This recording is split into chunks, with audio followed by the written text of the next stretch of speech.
Hi guys, this is Robin with Weight Loss Apocalypse.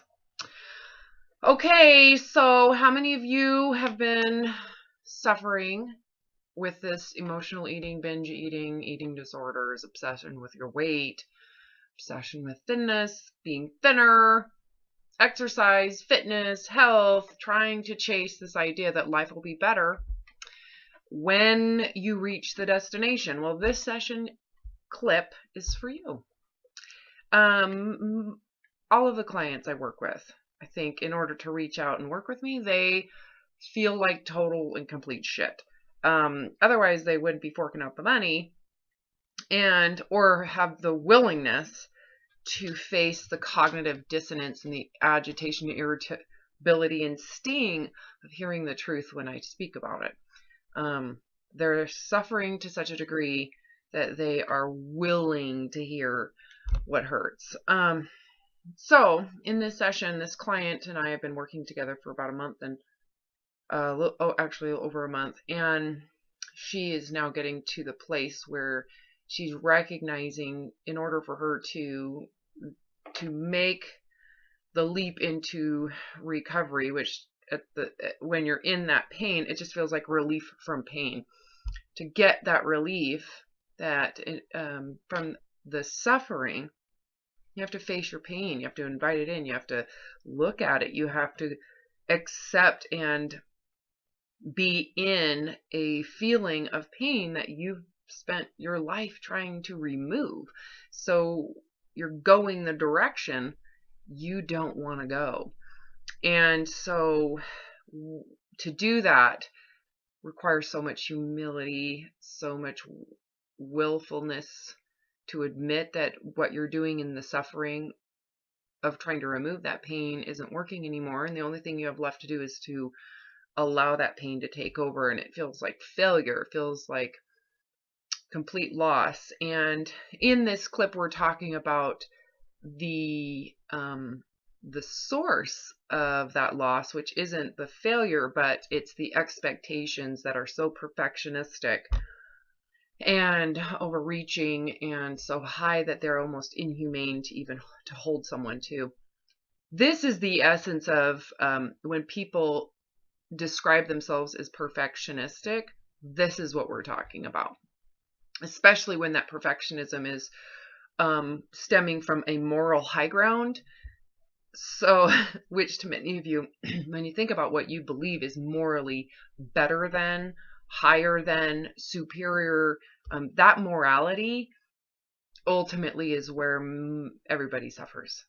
Everybody, to include myself. You know, the morality around spirituality, the morality around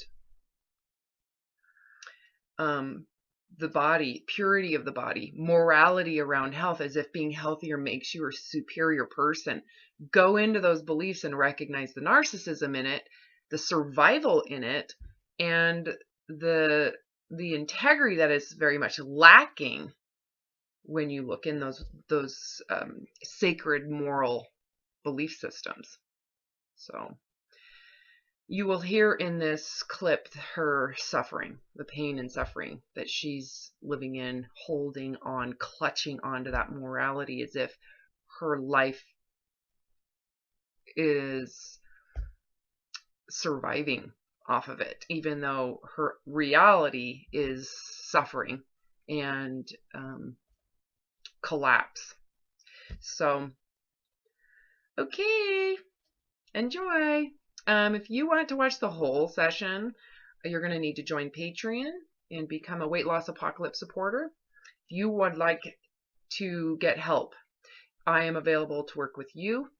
The link to my website is below. Fill in the information request form, consult request form, and I should get, if you write in today, I will get a hold of you probably today. We'll get you scheduled. So, all right, enjoy. Last time I told you that my dad, when I was little, he would make fun of people, and then I had wanted to say that ever since we first started, but I was afraid that I was pointing blame, so I held it off. And I wish I would have said it before, because then all this could have exploded out, you know? Yeah, well, But you needed to recognize that just because you're recognizing the source doesn't mean you're blaming, because at yeah, some point you said, I believe it and it is true. So it became yours. yes, So whether you heard it from your dad, a church, a boyfriend, a childhood friend, your mother, your aunt, it's irrelevant. yeah, yeah, Truly. And you could say, well, of course, that's what I would do as a kid. Any child would do that. And in fact, your father had done it. That's a program. Not your father didn't make that program that he was shaming people, right? yeah, right, Whose fault is it? Because we could look at him and go, well, he was programmed. He didn't create yeah, those yeah. criticisms. It's Where'd he the get those culture. criticisms? Yeah, well, from his religious upbringing, or maybe his parents Yep, were, came from another country and they tried to maintain, proving themselves by holding themselves to really high standards to prove that they were wanted here in this country. Who knows the story behind it all, right? right, right. So does Yeah, it, the blame ultimately is the moment that you said, I want that. And you were a child when you did that. So, is it really blameworthy or is it just innocence? yeah, Innocent child yeah, thinking, and how easily programmable a child is, especially with their yeah. parents. Yeah, that's what I was realizing this morning too when I was going through the list of stuff that I can't do. And I was like, each one of those things, that I've been trying to strive for, it's understandable because I believe that I need to do that in order to be a valuable person, or, Yeah, not be a piece of shit. Yeah, you attach the symbolism of success to it. And so if Yeah, I had the same symbolism of success attached to that, I'd do the same thing too, yeah, right? The difference is the success I no longer attach to something outside of myself, right? So that's really yeah. where the issue is. Is it the desire for success that's the problem, or is it what you've attached it to? Mm, I don't know. What was that one again? Is it the desire for success that is the problem, or is it what you've attached success to that is the problem? Oh, yeah, it's what I've attached it to. Yeah. Yeah, because Yeah, then it makes it like all or nothing kind of. totally. Yeah, Well, now it's out attached to something outside of yourself, whether it is attached to a physicality of the body, a condition of the body, or it's outside of you in achieving something that is uh, a set of standards that again is outside of reality. It's not within you, it's outside. You have to meet a standard that's outside of your reality. You have to change who you are or become something better than who you are to achieve it. You have to yeah, acquire consumable goods. You have to have a nicer house, a better car. You have to have everything in order. Everything has to be done a certain way. Those are all things that are outside of yourself. Those are yeah, conditions in the environment, right? You yeah, could say if you're not intrinsically good with your internal conditions, that it would make sense that you would then try to find a sense of betterment or control with your life on the outside. yeah, yeah. That's exactly it. My source of Yeah, internal chaos came from the fact that I was failing my religious belief system. So it wasn't a material problem, it was like a spiritual chaos that I was dealing with, right? yeah, So again, it's still, even though it is still outside of yourself. It is a religious system that I am failing at. See how confusing that could be for someone who's yes. internalized My that? God. Because you believe that you are sucky from within. Yeah. Yep.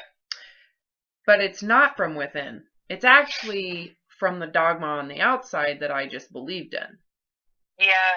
So that's the problem, is when you internalize a belief system, it feels like it's who you are. That's exactly how it feels, like it's real and like it's just, it's I true. can't unstick it. Right? It's like we need to have an exorcism. Yes. Demons be gone. Yep. Yeah, but how do you do that when you choose it? Right. That's the hardest part, is how do I get rid of the desire to be thin when that's what I want? I want it. I have a wanting of it. Well, whatever it is. Whether it's the wantingness to be with God. I have a want to be with God. Well, what's the means to the end? Yeah. A lot of times people don't question their means to the end, or why they would be fixating on that end, especially when that end is outside of themselves or outside of reality or is not even within reach, So even your standards that you're looking at, that you're saying, well, I have all these moral standards of what I think people should be like, what they should believe, how they should act, how the system should work. I have all this superiority in what I think is right. And I'm right because I believe those right things. So I'm a right person. Sounds like politics, right? Yeah. Oh my gosh. Yeah. Puke. Anyway. No kidding. Yeah. So you're stuck with continuously trying to prove those things. Creates all this bias.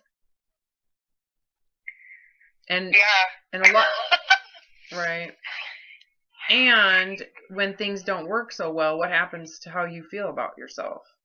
It creates cognitive dissonance, because your reality is proving to some degree your belief system's wrong. But if you hold those systems righteous, superior, doctrine, sacred, non-questionable truths, then you're not necessarily going to recognize the dissonance stemming from the fallacy of your belief, but you'll blame it on your reality that's not capable of, or not hitting the mark. So in other words, you're feeling like shit about yourself because reality isn't what you want it to be. You're wanting what you want is the problem. Yeah. But that's what you have to question. And oftentimes we don't want to question those things because it would shake the core of our identity as the right person, right? I want to be right. I want to be on the right. Yeah, I think that's what's happened now too. Now that I've, I don't feel like I ever want to diet again, or that I can. I feel like I can't. And then I go into something else instead of being free from it. I still feel like crap inside. So then I go into like the way my house is kept, or if my kids are, perfect, or, Your husband, does he say the right thing? Did he say it wrong to you? Oh my gosh, poor guy. He can't say anything right. Right. Because you're holding him responsible for your internal sense of suckiness. So we need to address that internal feeling of suckiness. Yeah. What does it feel like?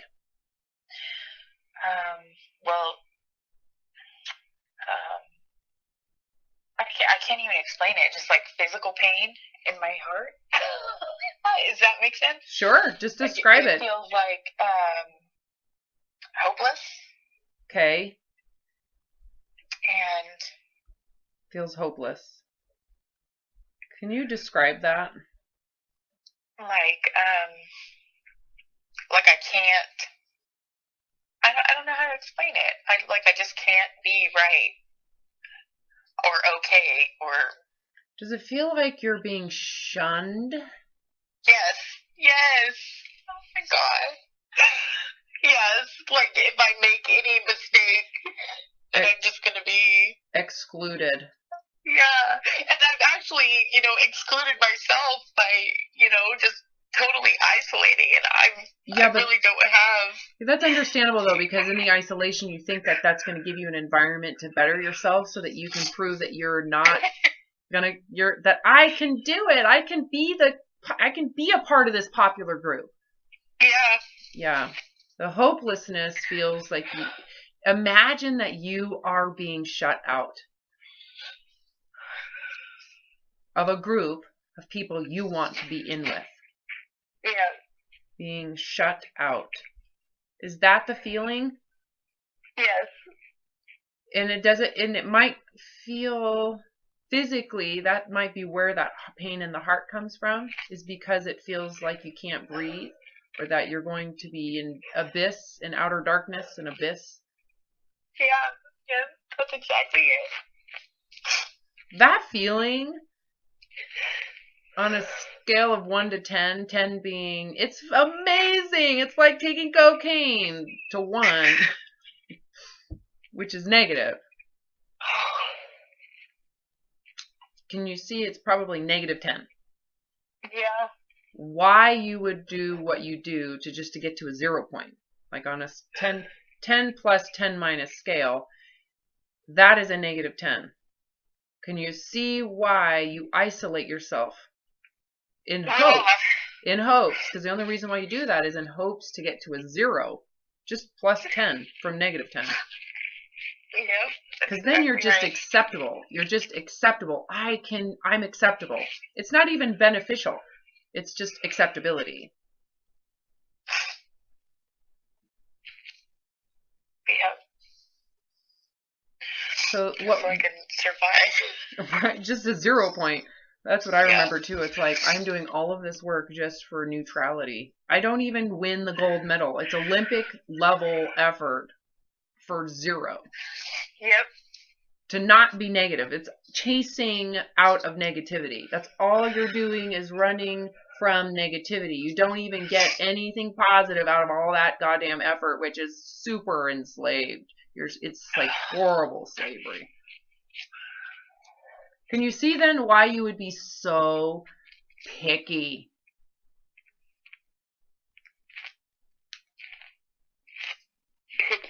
Picky. What do you mean? Perfectionistic. Picky at your husband. I'm going to be picky. Oh, God. Yeah, now I can see. Yeah. Because you are trying to manage Olympics level performance. Everything has to be. No wonder I'm exhausted. Right? Oh my God. I'm like, is this baby gonna kill me? And it's not the baby. It's reverse. Yeah. Just to be acceptable. Just to feel like you are acceptable. Just acceptable. So if this is what it takes just to be acceptable, this is what it takes. Look at the effort and energy and honestly, if this is how you are going to relate to your husband this way, and that should seem like, well, no kidding, I relate to him that way, because this is the performance level I'm holding myself to. So of course I'm going to be picky and short-tempered with him, and he has got to do it right, and he better know what I need when I need it. Because now he's my slave because I'm exhausted. Yeah. Right? Yeah. So if that's what it takes just to be on the good side, do you really want that good side? Oh, God. No, really soak what I just asked you. I really need you to go into this. This is an important question you need to feel from within, not me asking you. You need to ask it to yourself. If this is what it takes just to be right, do you want to be right?